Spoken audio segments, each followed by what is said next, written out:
समजावून सांगणार आहे तुम्हाला. बघा एक उदाहरण आहे इथं. 3 तास व 55 मिनिटे.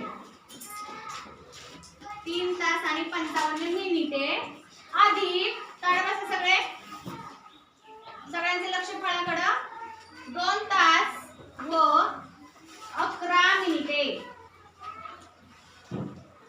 आता बघा आपण बेरीज वजाबाकी पहिली ते चौथी पर्यंत शिकलोय की नाही? तर बघा जेव्हा तास आणि मिनिटांची बेरीज वजाबाकी करायची असते तेव्हा मिनिटाच्या खाली मिनिट आली पाहिजे. कशाच्या खाली काय आलं पाहिजे? मिनिटाच्या खाली मिनिट आणि तासाच्या खाली तास आले पाहिजे. हा पहिला नियम पाळायचा. आणि नेहमीप्रमाणेच बेरीज करायची. फक्त 60 मिनिटाच्या वरची जी मिनिटं आहेत ना त्याच्यातले तास काढायचे आणि इकडं मिसळायचे. तासामध्ये तास मिसळायचे. आता उदाहरणार्थ समजावून सांगते मी. ह्या दोघांची आपण आधी बेरीज करू. 5 आणि 1 6. 5 आणि 1 6. मिनिटाच्या खाली मिनिट. एवढं समजलं? हो. आता पुढे बघा. तासाच्या खाली तास आणि ह्यांची बेरीज 3 आणि 2 5. आता तुम्ही म्हणाल मॅडम आम्ही तर बेरीज केली. आता इथं बदल काय करायचा आहे? 5 तास व 66 मिनिटे. मग 66 मिनिटांमधला किती मिनिटांचा एक तास असतो? 60. मग ह्या 66 मधले 60 आहेत ना बाजूला काढायचे बाळांनो. म्हणजे किती राहिले रे? 6 मिनिटं राहिली. आणि 60 मिनिटाचा एक तास झाला की नाही तो ह्या 5 मध्ये मिसळायचा. मग 5 आणि किती झाले?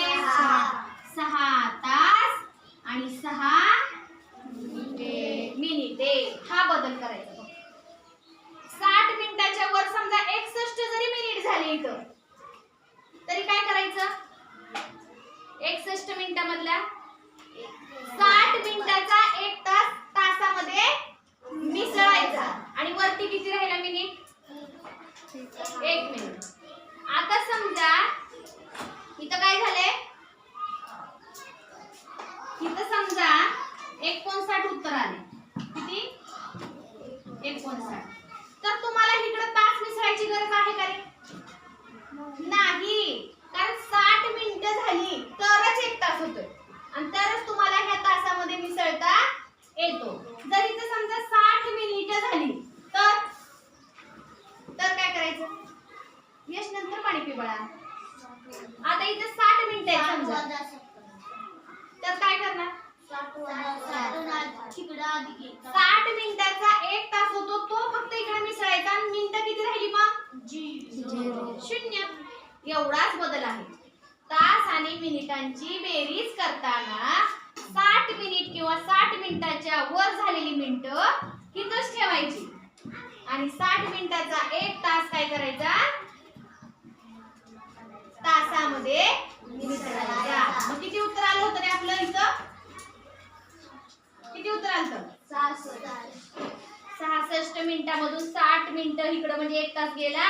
उत्तर आलं होतं 3 तास 55 मिनिटे अधिक 2 तास 11 मिनिट. उत्तर आलं 6 तास 6 मिनिटे. सेम तसंच वजाबाकीचं करायचं. काय करायचं? वजाबाकीचं. समजा मी इथं वजाबाकीच्या ह्याला उदाहरण देते. 7 तास 10 मिनिटे. ठीक आहे. वजा 3 तास 25 मिनिटे. 3 तास 25 मिनिटे. मग सांगा बरं आता कसं करणार ह्याची वजाबाकी? हा कोण सांगताय?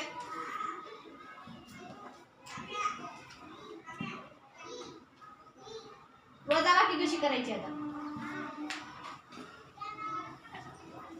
समर्थ?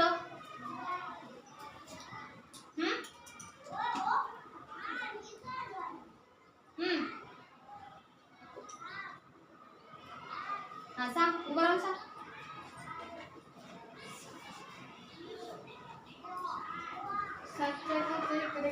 शाबास. 7 नेहमीप्रमाणेच वजाबाकी करायची आपल्याला. वजाबाकी मध्ये नाही का इकडे लहान संख्या असली की आपण इकडचा हातचा इकडे घेतो. मग आता तुम्ही इकडे स्वराली दिसत नाही, तू पुढे जा. मग कुठला हातचा घेणार? 7 मधला एक हातचा कुठे घेणार? हा, किती झाले मग? 16. सांग किती झाले?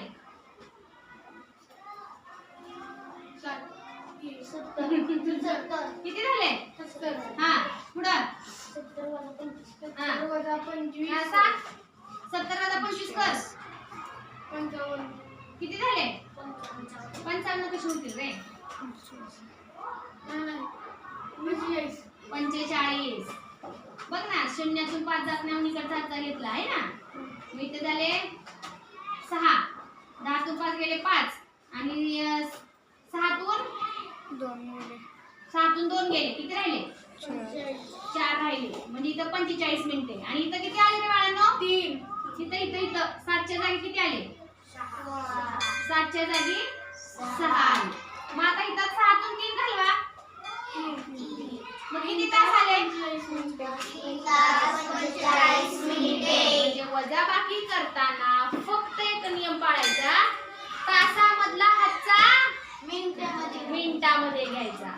आणि बेरजेमध्ये काय करायचं, जास्तीचे झालेल्या 60 मिनिटाच्या वरचे मिनिट तासात कन्वर्ट करायचे.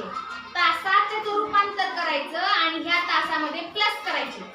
ह्या तासामध्ये प्लस करायचे. आणि इकडे कमी पडलेला हातचा वजाबाकी मध्ये इकडून घ्यायचा. किती जणांना समजलं? त्याला म्हणायचं तास आणि मिनिटाची बेरीज, तास आणि मिनिटाची वजाबाकी. या लिहून फळ्यावर.